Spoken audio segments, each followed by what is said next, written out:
When an industry gets nostalgic about its past, you can tell it's reached full maturity. Unfortunately, I haven't, which is why I'm wearing an atrocious 70s shirt as a cheap gag about retro games. Yes, retro is the word on everyone's lips at the moment, and titles like Namco Museum, Space Invaders and the Williams Arcade Classics are rising from the grave to fill some fat publishers' bulging pockets once more.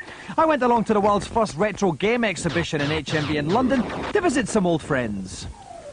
1978, the Labour Party in Britain was in its death throes with the winter of discontent, but there was good news for video game punters in the home because the Atari 2600 came out. I was only 8 years old at the time.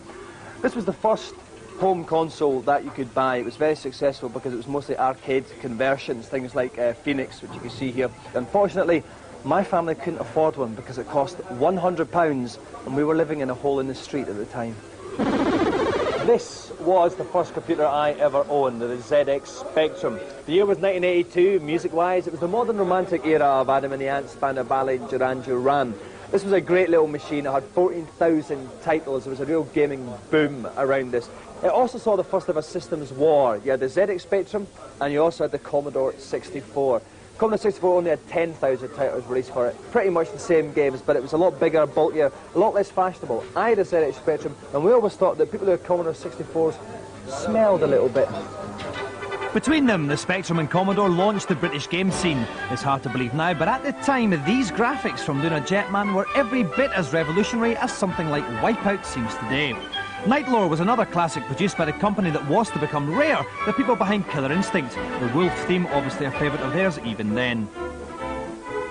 Manic Miner might look pretty primitive to you, but without this, Mario would still be sticking his hand up Brooks U-bends.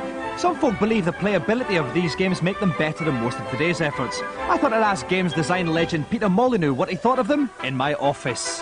Is there any lessons that can be learnt by programmers now from going back and looking at these old classic games? Yeah, absolutely. I mean, the thing is that all those old classic games were just truly gameplay orientated. And that's what a lot of people forget.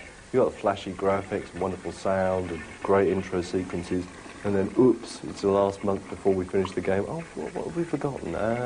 I know, gameplay. Back at the exhibition, all these people agreed, bless them, fighting back tears of admiration as they confronted their heritage. It's interesting to look at old games. It's a good reminder of what gameplay was years and years ago. Although I would have to say, would I swap my copy of Tekken 2 for 2 copies of Mattel Intellivision Soccer? I don't think so.